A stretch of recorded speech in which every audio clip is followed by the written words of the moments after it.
What's going on, everybody? It's your boy C4 here, bringing you my Philadelphia Eagles mock draft 3.0. Probably will be my last one. Well, I can't say that.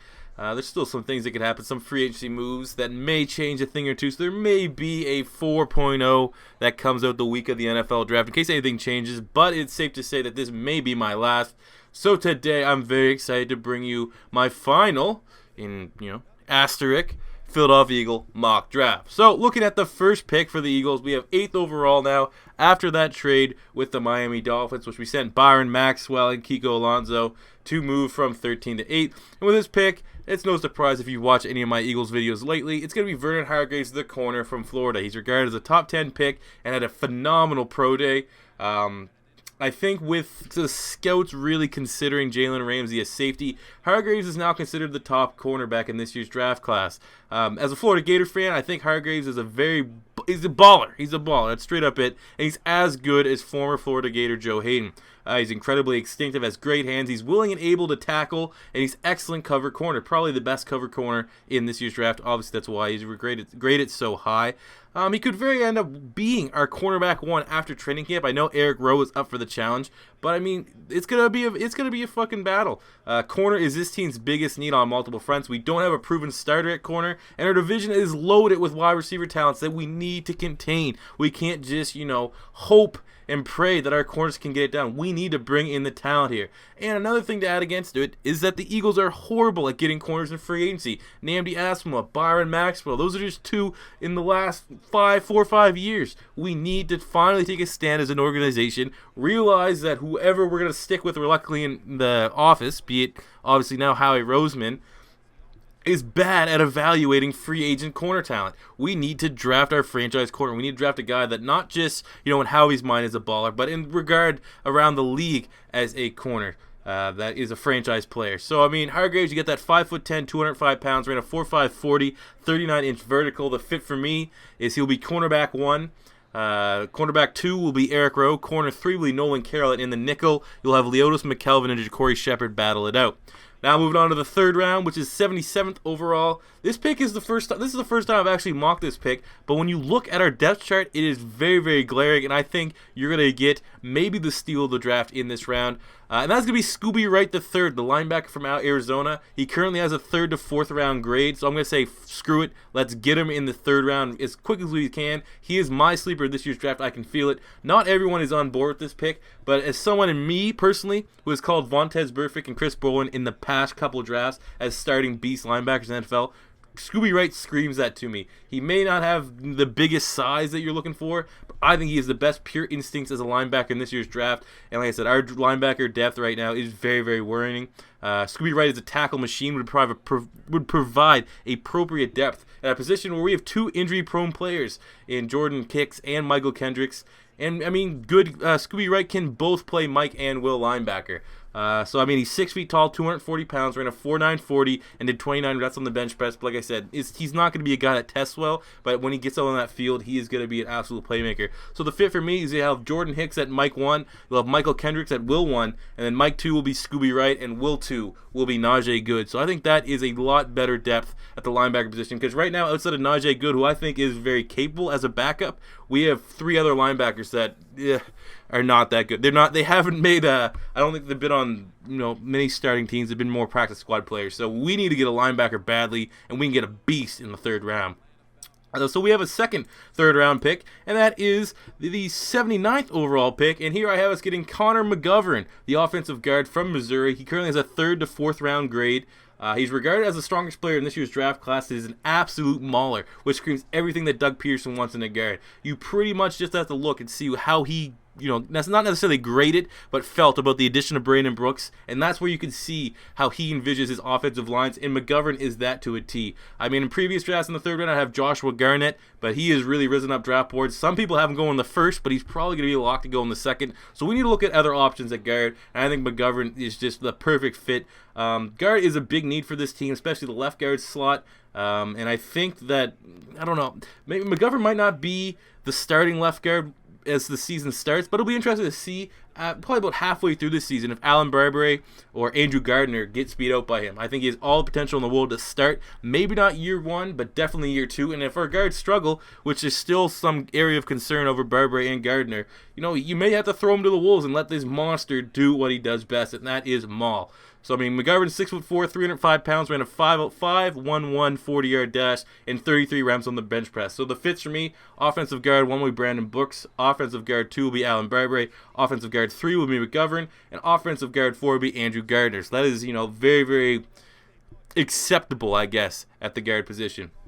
Now moving on to the 4th round, 100th overall. Now this pick is done kind of out of need, but I personally, I haven't really fallen in love with this pick. I think the prospect is good, but I could very well see us. I will say before I announce this pick, we could go corner here depending on how they feel with the corner depth. I think bringing back Nolan Carroll kind of removes that. But Rashard Robinson from LSU, we've had him in pre-draft visits, and I've already mocked him to us a month ago in the 5th round, but I think he'll probably be a 4th round pick.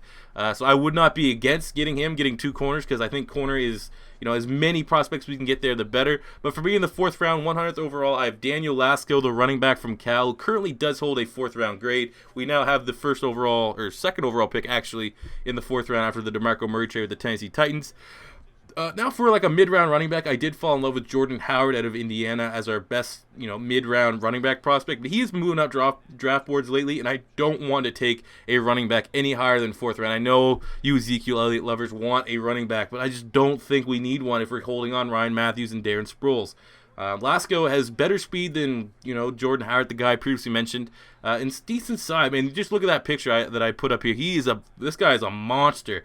He will compete day 1 for snaps if he makes this roster, and knowing how injury-prone Ryan Matthews is, we need depth at that position. And not only depth, we need complementary depth. We don't want to get another smaller guy. That's where Kenyon Barner, who a lot of guys like, and I thought he did pretty well on special teams and in limited action. But if Ryan Matthews goes down, Kenyon Barner is far, far similar to Darren Sproles than he is Ryan Matthews. So we need to get that between the tackles power running back, and Lasco can totally be that.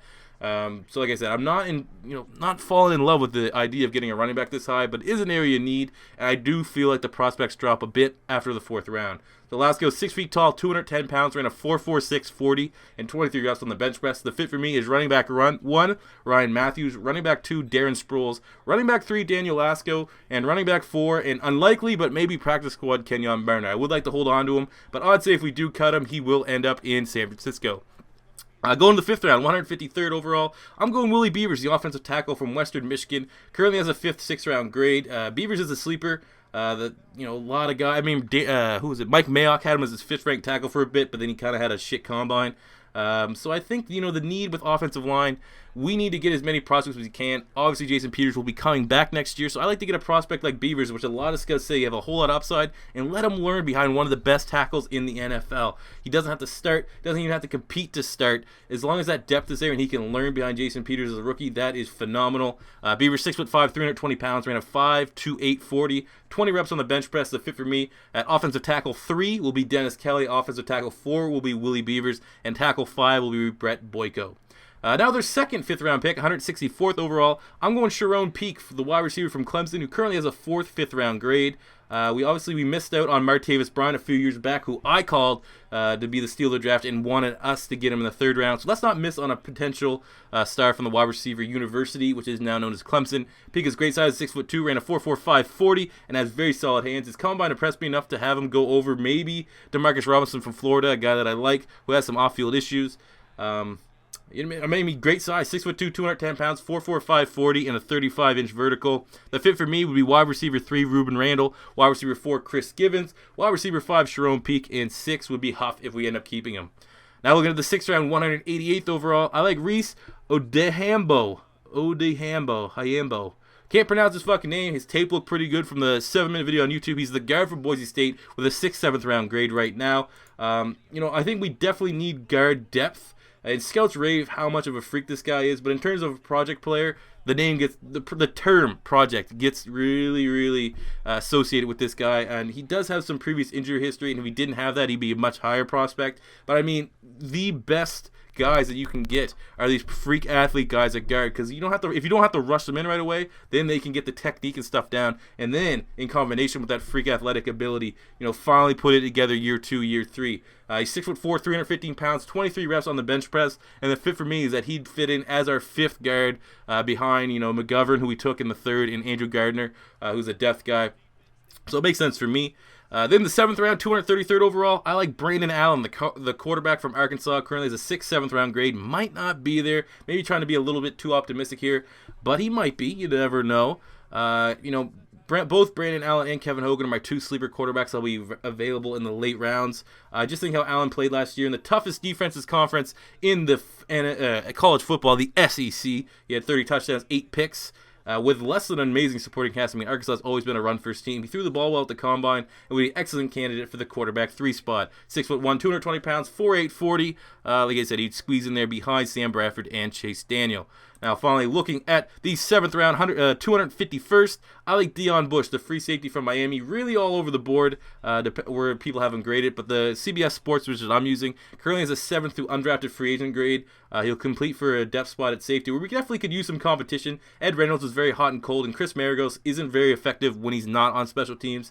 Bush is a very aggressive in-the-box safety, and would be more of a compliment if he has to get snaps than the types of cover guys that we have in Malcolm Jenkins and Rodney McLeod. He's 6 feet tall, 200 pounds, 4'6", 440, and 17 reps on the bench press. Now, as we wrap it up, here's a couple. I got 7 undrafted free agents they could look at getting. Number 1 is Quavon Hicks, the fullback from Georgia. He blocked for 2 phenomenal backs of Georgia, and Todd Gurley and Nick Chubb. Especially if they don't feel that Trey Burton can be a fullback. That pick makes sense. I like Jordan Rigsby, the guard from Cal. I like Marquez North, the wide receiver from Tennessee. Destiny Veo, the defensive tackle from Washington State. I got Ivan McLennan, the outside linebacker from Washington State. Wayne Lyons, the corner from Michigan. And Brandon Williams, the defensive back from Texas A&M. So there you have it, guys. That is Mock Draft 3.0. Hope you guys enjoyed the video and stay with me through it. Let me know what you guys think about this mock draft. Agree or disagree with some of the picks in the comment section below. Let me hear it. If you enjoyed the video, smash that like button. If you're new to the channel, please subscribe. Lots of Eagles content throughout the year. And until next time, it's your boy C4 saying peace out.